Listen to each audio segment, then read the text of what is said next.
पढ़ेंगे हीट के बारे में। यहाँ से आपके क्वेश्चन कुछ बनते हैं, ठीक है। परिभाषाएं नहीं आती, लेकिन यहाँ से 1-2 नंबर के क्वेश्चन आएंगे। बातें अब नहीं कीजिएगा, ठीक है, बातें नहीं कीजिएगा, समझिएगा। ऊष्मा क्या है ये थोड़ा सा समझिए, क्योंकि यहाँ पे 2 वर्ड आएंगे, ऊष्मा और ताप, दोनों वर्ड आएंगे। तो दोनों में डिफरेंस आपको समझना है कि ऊष्मा और ताप में डिफरेंस क्या होता है। ऊष्मा एक फिजिकल फैक्टर है, भौतिक कारक है, जिसके माध्यम से हम किसी भी वस्तु को, कोई वस्तु ठंड है या गर्म है, ये फील करते हैं। जैसे आप किसी वस्तु को टच करते हैं तो अगर वो हीट ने, उसमें हॉटनेस है, मतलब कि वो गर्म है, तो आपको गर्म एहसास होता है। तो ये जो आप फील कर रहे हैं कि कोई वस्तु गर्म है, वो उसकी क्या कहलाती है? ऊष्मा कहलाती है, ठीक है। समझना फिर से, ऊष्मा क्या है? एक भौतिक कारक है, फिजिकल फैक्टर है, जिसके कारण से हमें ये एहसास होता है कि कोई वस्तु गर्म है या कोई वस्तु ठंड है। लेकिन ताप क्या है? ताप एक राशि है, फिजिकल फैक्टर नहीं है। वो क्या है? एक क्वांटिटी है, राशि है, और जिससे हमें ये पता चलता है कि कोई वस्तु कितनी गर्म है और कितनी ठंड है। दोनों वर्ड में डिफरेंस समझिएगा। ऊष्मा एक फिजिकल फैक्टर है, भौतिक कारक है, जिसके माध्यम से हमें ये पता चलता है या ये एहसास होता है कि वह ठंड है कि गर्म। हमने ये नहीं बोला कि कितनी ठंड है कि कितनी गर्म, हमने ये वर्ड नहीं यूज़ किया। हमने ये यूज़ किया है कि ये वह फिजिकल फैक्टर है जिसके माध्यम से हमें यह एहसास होता है कि कोई वस्तु ठंड है कि गर्म है। लेकिन हम ताप क्या है? ताप एक ऐसी राशि है जिसके माध्यम से हम ये ज्ञात करते हैं कि कोई वस्तु कितनी गर्म है और कितनी ठंड। कोई वस्तु कितनी गर्म है या कितनी ठंड है, वो कौन बताएंगे? ताप। ताप को हम कह सकते हैं कि एक प्रकार का ये मापन हो गया, है ना। ये क्या हो गया? एक प्रकार का मापन, क्योंकि ये बता रहा है कि कोई वस्तु कितनी ठंडी है, कितनी गर्म। लेकिन हम जो एहसास कर रहे हैं कि कोई वस्तु ठंड है छूने पर या कोई वस्तु छूने पर गर्म है, वो एहसास क्या कहलाता है? उसका ऊष्मा कहलाते हैं। दोनों में डिफरेंस समझ में आए? ऊष्मा एक प्रकार की ऊर्जा है, याद रखिएगा। ऊष्मा एक प्रकार की क्या है? ऊर्जा है। हमने आपको पहले बताया था कि ऊर्जा का रूपांतरण हम कर सकते हैं। जैसे हमने आपको बताया था हीटर, समझना थोड़ा सा। यहाँ पे हीटर पे क्या करते हैं आप? हीटर में क्या होती है? विद्युत ऊर्जा जो होती है, हीटर को आप क्या करते हैं? इलेक्ट्रिक से जोड़ते हैं। जैसे आप इलेक्ट्रिक से जोड़ते हैं तो हीटर से ऊष्मा निकलती है ना। तो विद्युत ऊर्जा किस में कन्वर्ट हो गई? यहाँ पे ऊष्मा के रूप में, हीट के रूप में, तभी तो पानी गर्म होता है। तो यहाँ पे क्या हुआ हम देख रहे हैं। और अब समझना थोड़ा सा भाप इंजन के बारे में। भाप इंजन की अगर हम बात करें तो भाप इंजन में भाप क्या है? एक प्रकार की भाप से क्या निकलेगी? ऊष्मा निकलेगी। भाप से क्या निकलेगी? ऊष्मा ऊर्जा निकलेगी। और ये ऊष्मा ऊर्जा इंजन को क्या कर देती है? चालू कर देती है। मतलब ऊष्मा ऊर्जा किस ऊर्जा में परिवर्तित हो जाती है? यांत्रिक ऊर्जा में हो जाती है ना, जिसके कारण से इंजन जब गर्म हो जाता है या फिर भाप के कारण इंजन में जो क्रिया होती है वो यांत्रिक के रूप में होती है। इसलिए हम कह सकते हैं कि ऊष्मा क्या है? एक प्रकार की ऊर्जा का रूप है जिसका हम रूपांतरण कर सकते हैं, है ना। ऊर्जा का हम एक रूप से दूसरे रूप में रूपांतरण कर सकते हैं, वो हमने आपको पहले बताया था। तो याद रखेंगे कि ऊष्मा क्या है? ऊष्मा एक ऊर्जा का रूप है, एक फिजिकल फैक्टर भी है, जिसके माध्यम से कोई वस्तु ठंडी है या गर्म है, इसका हम क्या करते हैं? एहसास करते हैं। और ताप क्या है? ताप एक फिजिकल क्वांटिटी है, राशि है, जिसके माध्यम से कोई वस्तु कितनी गर्म है और कितनी ठंड है ये हम पता लगाते हैं, वो क्या कहलाता है? ताप। ऊष्मा का मात्रक याद रखिएगा, ऊष्मा ऊर्जा का ही रूप है, इसलिए इसका मात्रक क्या होता है? जूल होता है। इसके अलावा और भी मात्रक हैं इसके, कैलोरी, किलो कैलोरी, कैलोरी हो गया, किलो कैलोरी हो गया। और आपका और कौन सा मात्रक हो गया? ब्रिटिश ऊष्मीय पद्धति। ये एक मात्रक है जिसका नाम है ब्रिटिश ऊष्मीय इकाई। याद रखेंगे, ब्रिटिश ऊष्मीय इकाई। ये ब्रिटिश ऊष्मीय इकाई क्या होता है? अब समझना। मान लीजिए कि आपने एक छोटे से जार में 1 पाउंड जल लिया, ठीक है। 1 लीटर नहीं, किसमें हमने बोला है? पाउंड में। पाउंड क्या है? एक प्रकार का मात्रक है ना। ब्रिटिश इकाई थी, हमने बताया था आपको। ब्रिटिश में क्या था यहाँ पे? एफपीएस, जिसका फुल फॉर्म क्या होता है? Foot pound second. Foot pound second. Pound यहाँ पे किसका मात्रक है?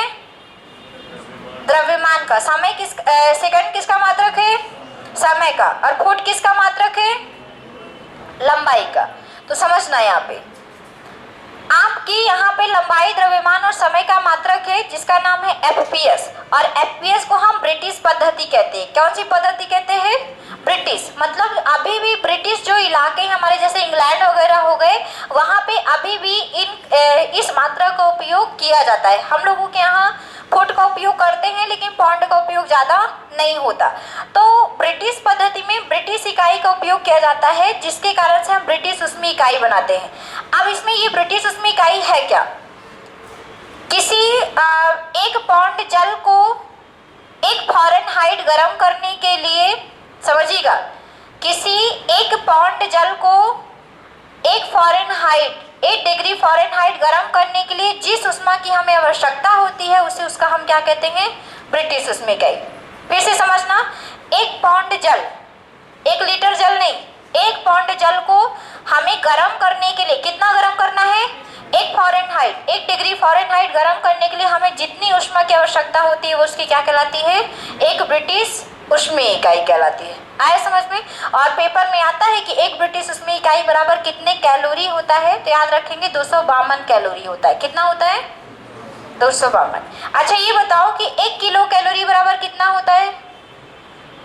1000 कैलोरी होता है ना। 1 किलो कैलोरी बराबर 1000 कैलोरी, और जूल में कितना होता है? 4186 जूल। अच्छा 1 कैलोरी बराबर कितने जूल? 4.186 जूल। अरे ये सब याद करना है, ठीक है? तो हमने कल पहले भी तो बताया है ना इसको, कि नहीं बताया है?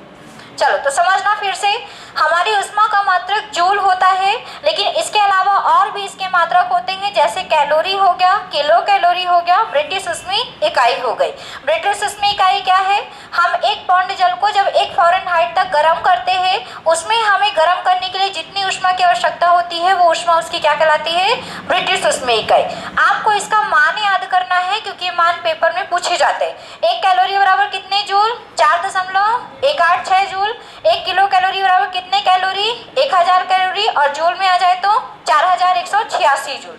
1 ब्रिटिश उष्मीय इकाई कितने कैलोरी? 252 कैलोरी। क्लियर हो गया? अब हम ताप की बात करते हैं। टेम्परेचर का मात्रा क्या होता है? सबको पता है क्या होता है? केल्विन। लेकिन केल्विन के अलावा भी 2 और मात्रक होते हैं, सबको ही जानते होंगे। केल्विन के अलावा 2 और मात्रक कौन कौन से हैं? सेल्सियस और फ़ारेनहाइट। जैसे जैसे गर्मी आ रही है या फिर आप मोबाइल में जब टेम्परेचर देखते हैं तो आपको आता है ना कि इतने डिग्री सेल्सियस तापमान है, आता है इतने फ़ारेनहाइट तापमान है। तो ये सभी तापमान के क्या होते हैं? मात्रक होते हैं। केल्विन भी होता है, सेल्सियस भी होता है, और आपका फ़ारेनहाइट भी होता है। क्लियर हुआ सबको इतना? ठीक है, ये तीनों मात्रक किसके मात्रक हैं? तापमान के मात्रक हैं। ठीक है, केल्विन भी, सेल्सियस भी और आपका फ़ारेनहाइट भी। अब इसको समझाएं, इसके पहले इसको नोट करिए।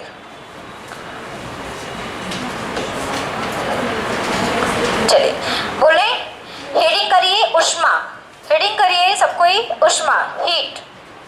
लिखिए, वह भौतिक कारक, वह फिजिकल फैक्टर जो हमें ठंड या गर्म का एहसास कराता है, वह भौतिक कारक जो हमें ठंड या गर्म का एहसास कराता है, ठंड या गर्म का एहसास कराता है, ऊष्मा कहलाता है।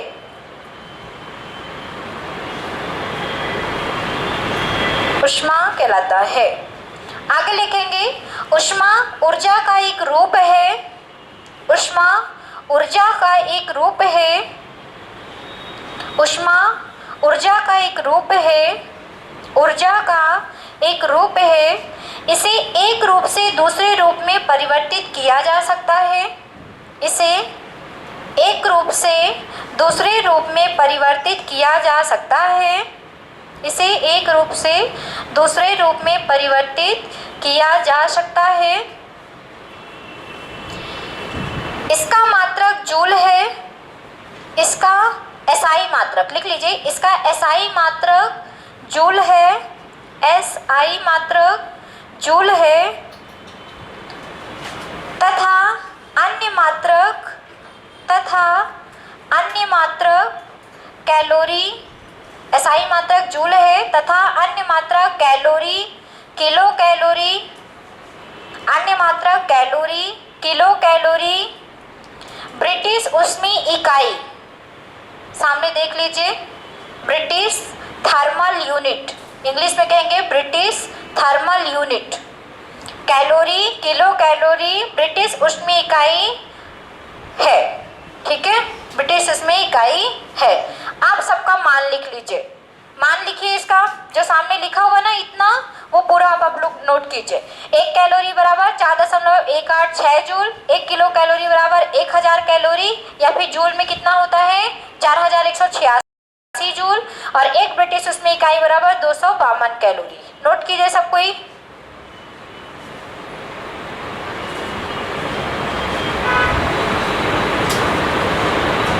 गलत नहीं लिखिएगा, जहां पे समझ में ना आए पूछ लीजिएगा।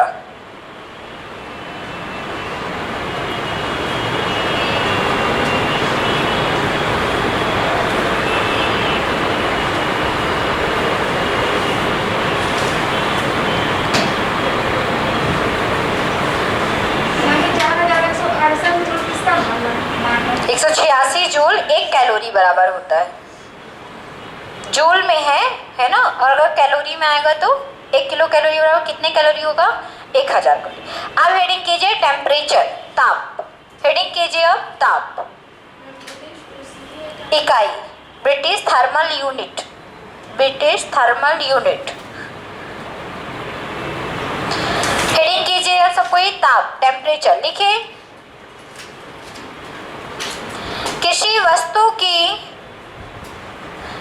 वस्तु की उष्णता, उष्णता मतलब हॉटनेस, किसी वस्तु की उष्णता लिख लेंगे, किसी वस्तु की उष्णता व शीतलता की माप ताप कहलाती है। उष्णता हॉटनेस, उष्णता को इंग्लिश में कहते हैं हॉटनेस, उष्णता तथा शीतलता, शीतलता मतलब कोल्डनेस, शीतलता की माप ताप कहलाती है। हमने आपको समझा दिया था, अभी किताबी लैंग्वेज में आपको परिभाषा लिखा रहे, आपको याद बिल्कुल भी नहीं करना है ना किसी की परिभाषा, बस आपको अपने माइंड पे सेट करना है कि ऊष्मा क्या होता है। किसी वस्तु को जब हम टच करते हैं तो अगर हमें ठंड लग रहा है या गर्म लग रहा है, ये जो एहसास कर रहे हैं वो ऊष्मा होगा, और अगर हम किसी को माप रहे हैं कि वो कितना गर्म है कितना ठंड है, वो उसका क्या होगा ताप। कॉमन लैंग्वेज में समझने में आसानी ये होती है कि आपको चीज़ें अगर समझ में आ गई है तो आपको परिभाषा याद करने की जरूरत नहीं होती है। अगर समझ में नहीं आई तब आपको रट्टा जरूर मारना पड़ेगा। आई है कि नहीं आई ये बता दो, बोल ही नहीं रहे हो, आई है कि नहीं आई? क्यों आनंद? आ जाती है। चलो लिखो, ताप के, टेम्परेचर के प्रमुख मात्रक, ताप के प्रमुख मात्रक केल्विन, सेल्सियस तथा फ़ारेनहाइट है। ताप के प्रमुख मात्रक केल्विन, सेल्सियस, सामने सब कुछ लिखा हुआ है, केल्विन, सेल्सियस और फ़ारेनहाइट है। केल्विन को किसे प्रदर्शित करते हैं? K से, और सेल्सियस को C से, और फ़ारेनहाइट को F से। क्यों भूल जाते हो? केल्विन, सेल्सियस और फ़ारेनहाइट। अब चलिए थोड़ा सा समझिए इन तीनों के बीच में संबंध लिखिए। केल्विन, सेल्सियस और फ़ारेनहाइट के बीच में संबंध लिखिए। केल्विन, फ़ारेनहाइट, सेल्सियस और फ़ारेनहाइट के बीच में संबंध। केल्विन, सेल्सियस और फ़ारेनहाइट के बीच में संबंध। अब इन तीनों में संबंध क्या है ये समझते हैं, ठीक है। अब थोड़ा सा पहले समझिए कि सेल्सियस क्या है। ये सेल्सियस दिया किसने, है ना, इसमें हम कितने से कितना तापमान ज्ञात करते हैं ये समझिए। सेल्सियस के बारे में सर्वप्रथम सन 1742 में वैज्ञानिक सेल्सियस ने ही बताया था। वैज्ञानिक का नाम भी क्या है? सेल्सियस, और इन्हीं के नाम पर ये पैमाना दिया गया है जिसका नाम है सेल्सियस, ठीक है। तो याद रखेंगे कि सन 1742 में वैज्ञानिक सेल्सियस ने ही ये पैमाना तैयार किया था मापने के लिए सेल्सियस, और इन्होंने, अब दो वर्ड यहाँ पे यूज होंगे, एक होगा हिमांक और एक होगा क्वथनांक। अब ध्यान से इसको समझ लेना क्योंकि पेपर में कभी कभी पूछता है हिमांक क्या है, क्वथनांक क्या है। हिमांक को इंग्लिश में कहते हैं फ्रीजिंग पॉइंट, मतलब जमने वाला पॉइंट। पानी जिस पॉइंट पर जम जाता है, बर्फ बनने लगता है, वो उसका पॉइंट क्या कहलाएगा, हिमांक, फ्रीजिंग पॉइंट, है ना। और जिस पॉइंट पर हमारा ऐसा तो नहीं होता ना कि आप गैस पे रख दो पानी को और जैसे ही रखा वैसे पानी उबलने लगा, ऐसा होता है क्या, नहीं होता, कुछ देर बाद पानी उबलता है। तो ऐसा कोई टेम्परेचर होगा जहाँ पे पानी क्या होने लगे, उबलने लगे, और ये उबलना ही उसका कौन सा पॉइंट कहलाता है, क्वथनांक, बॉइलिंग पॉइंट। ठीक है, तो जहाँ पे कोई जम जाए, कोई का मतलब यहाँ पे जल जम जाए या द्रव जम जाए, वो उसका क्या होगा, हिमांक, और जहाँ पे वो उबलने लग जाए वो उसका क्या होगा, क्वथनांक। तो समझना है यहाँ पे थोड़ा सा। सेल्सियस के बारे में सन 1742 में वैज्ञानिक सेल्सियस ने ही बताया।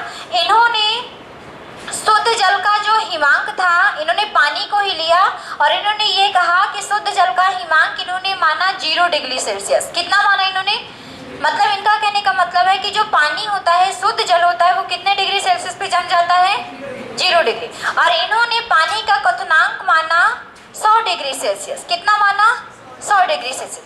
और इनके बीच का अंतर कितना है, 100 है ना, इनके बीच का अंतर क्या है, अरे 100 में 0 घटाओगे कितना आएगा, 100 ही ना आएगा। तो इनके बीच का जो अंतर है, इन्होंने कितना माना, 100 माना। ठीक है, अब 100 मान लिया जब इन्होंने अंतर, तो इसका आपका प्रत्येक भाग, 100 का भाग, एक एक भाग कितने डिग्री सेल्सियस का बनेगा, 1 डिग्री। भाई 100 डिग्री सेल्सियस माना इन्होंने इसमें, तो प्रत्येक भाग कितने डिग्री सेल्सियस का बना, 1 डिग्री। बस इन्होंने इतना ही बताया। अब समझना, इनके कहने का मतलब था कि जो जल हमारा होता है वो 0 डिग्री सेल्सियस पे जम जाता है और 100 डिग्री सेल्सियस पे क्या हो जाता है, उबलने लग जाता है। ठीक है, ये पैमाना बना सेल्सियस द्वारा, सेल्सियस पैमाना। अब आते हैं फ़ारेनहाइट पर। अब फ़ारेनहाइट ने सन 1717 में, इसके पहले इसकी खोज हो गई थी, सन 1717 में फ़ारेनहाइट वैज्ञानिक ने ही इस पैमाने को बनाया। और फ़ारेनहाइट ने शुद्ध जल लिया और शुद्ध जल का इन्होंने हिमांक माना। समझना, शुद्ध जल का इन्होंने हिमांक माना 32 डिग्री फ़ारेनहाइट। कितना माना, 32 डिग्री फ़ारेनहाइट। ये सेल्सियस में था, ये किस में है, फ़ारेनहाइट में। तो याद रखेंगे, इन्होंने शुद्ध जल का हिमांक कितना माना, 32 डिग्री फ़ारेनहाइट। और क्वथनांक कितना माना, बताइए, किसी को पता है, 212 डिग्री फ़ारेनहाइट। कितना माना, 212 डिग्री फ़ारेनहाइट। इनके कहने का मतलब ये था कि जो हमारा शुद्ध जल होता है वो 32 डिग्री फ़ारेनहाइट पर जम जाता है और क्वथनांक जो होता है वो 212 डिग्री फ़ारेनहाइट पर पानी हमारा क्या होगा, उबलने लग जाएगा।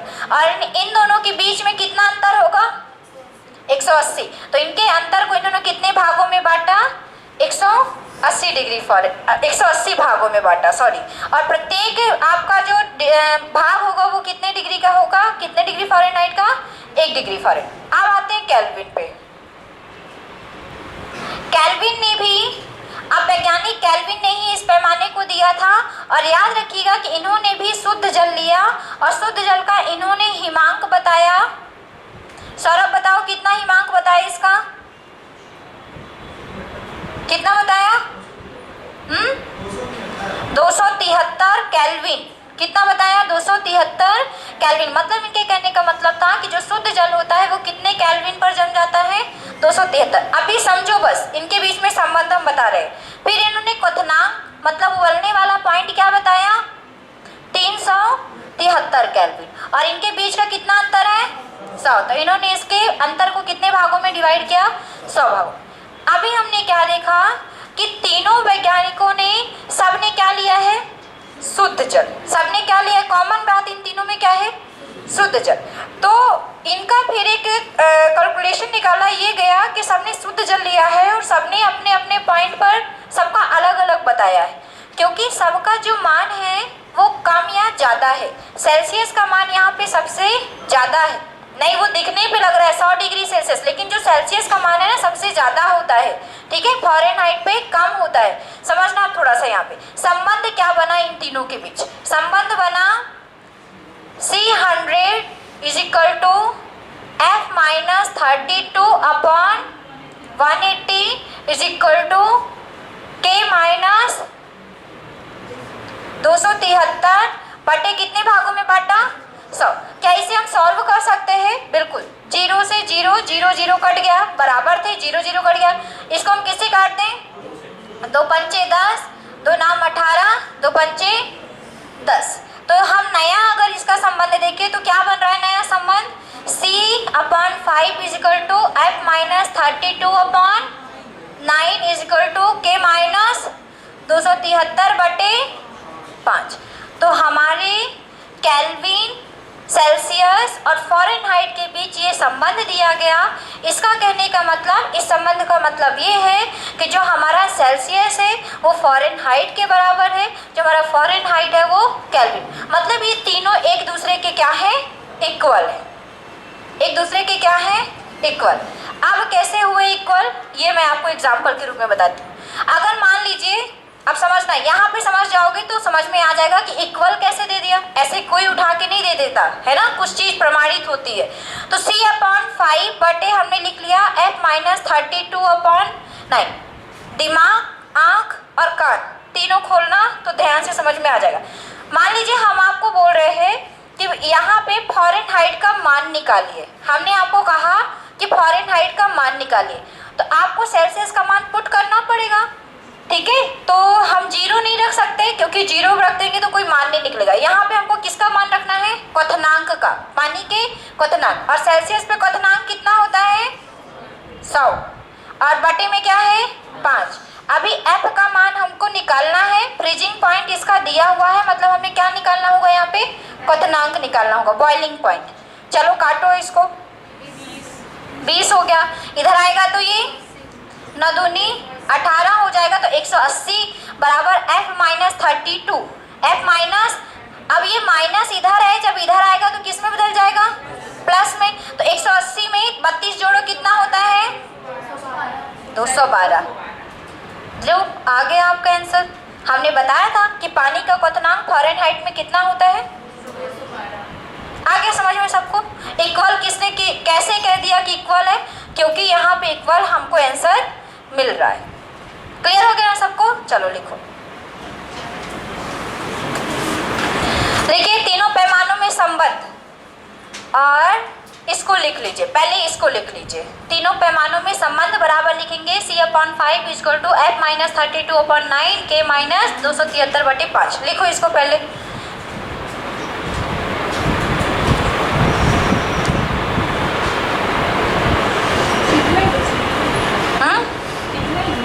हाँ इतना ही लिखना, अभी ये सब लिखा रहे, ये सब लिखाएंगे अभी।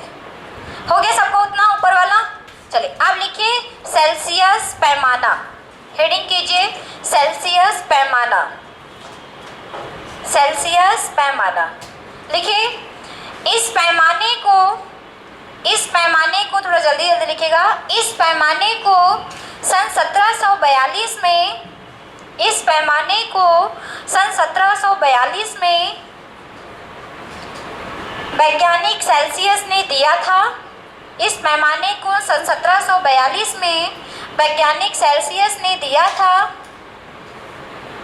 वैज्ञानिक सेल्सियस ने दिया था। इसमें इन्होंने शुद्ध जल के हिमांक को, इसमें इन्होंने शुद्ध जल के हिमांक को, शुद्ध जल के हिमांक मतलब फ्रीजिंग पॉइंट, शुद्ध जल के हिमांक को 0 डिग्री सेल्सियस माना। शुद्ध जल के हिमांक को 0 डिग्री सेल्सियस माना, सामने लिखा हुआ है 0 डिग्री सेल्सियस माना, तथा क्वथनांक बॉइलिंग पॉइंट को 100 डिग्री सेल्सियस माना। क्वथनांक को 100 डिग्री सेल्सियस माना तथा इनके बीच के अंतर को 100 बराबर भागों में बांटा था। इनके बीच के अंतर को 100 बराबर भागों में बांटा था। 100 बराबर भागों में बांटा था। ये आपको याद करने की जरूरत नहीं है, ये बस लिखना है आपको और अपने माइंड पे सेट रखना है कि किसने कितना क्वथनांक कितना हिमांक जल का माना था। आप लिखिए फ़ारेनहाइट पैमाना। दूसरा लिखिए फ़ारेनहाइट पैमाना, फ़ारेनहाइट पैमाना लिखिए इस पे। इस पैमाने को सन 1717 में, इस पैमाने को सन 1717 में वैज्ञानिक फ़ारेनहाइट ने दिया था। इस पैमाने को सन 1717 में वैज्ञानिक फ़ारेनहाइट ने दिया था। इस पैमाने में आगे लिखे, इस पैमाने में शुद्ध जल के हिमांक को, शुद्ध जल के हिमांक को, इस पैमाने में शुद्ध जल के हिमांक को 32 डिग्री फ़ारेनहाइट, सामने लिखा हुआ है 32 डिग्री फ़ारेनहाइट, 32 डिग्री फ़ारेनहाइट तथा क्वथनांक को 212 डिग्री फ़ारेनहाइट, तथा क्वथनांक को 212 डिग्री फ़ारेनहाइट माना गया, 212 डिग्री फ़ारेनहाइट माना गया तथा इनके बीच के अंतराल को, तथा इनके बीच के अंतराल को, इनके बीच के अंतराल को 180 बराबर भागों में बांटा था। 180, इनके बीच के अंतराल को 180 बराबर भागों में बांटा था। अब तीसरा लास्ट लिखिए केल्विन पैमाना, केल्विन पैमाना, तीसरा लास्ट लिखेंगे केल्विन पैमाना। लिखिए सन 1852 में, सन 1852 में, सन 1852 में वैज्ञानिक केल्विन ने इस पैमाने को दिया था। सन 1852 में वैज्ञानिक केल्विन ने इस पैमाने को दिया था।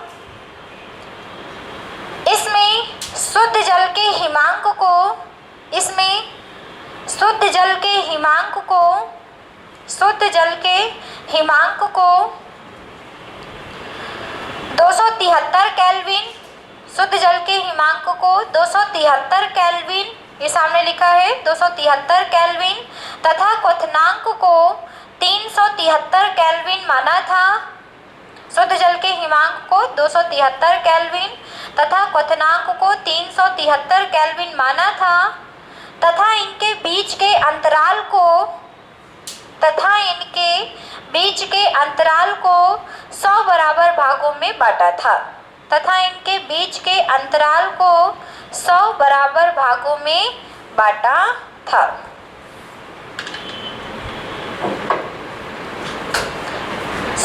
भागों में बांटा था। संबंध, आपको ये सारी बातें याद रखने की जरूरत नहीं है, बस इतना याद रखना है कि किसमें हिमांक कितना था और किसमें क्वथनांक कितना था।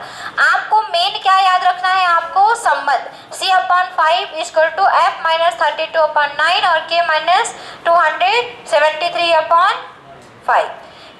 इससे संबंध को बस याद रखिएगा अपने माइंड में, क्योंकि कभी कभी जैसे आपको ग्रुप डी का पेपर हो गया तो ग्रुप डी में कभी कभी इससे संबंधित न्यूमेरिकल भी पेपर में आते हैं। तो आपको क्या करना है, अगर आपको ये याद है तो जिसका वैल्यू दिया होगा उसका वैल्यू पुट करके जिसका आंसर निकालना होगा आंसर आप निकाल सकते। जैसे हमने यहाँ पे निकाल के बताया कि आपको फ़ारेनहाइट निकालने के लिए कहा, सेल्सियस आपको याद रखना पड़ेगा, तब अपने से आप मान रख के आंसर निकाल लेंगे।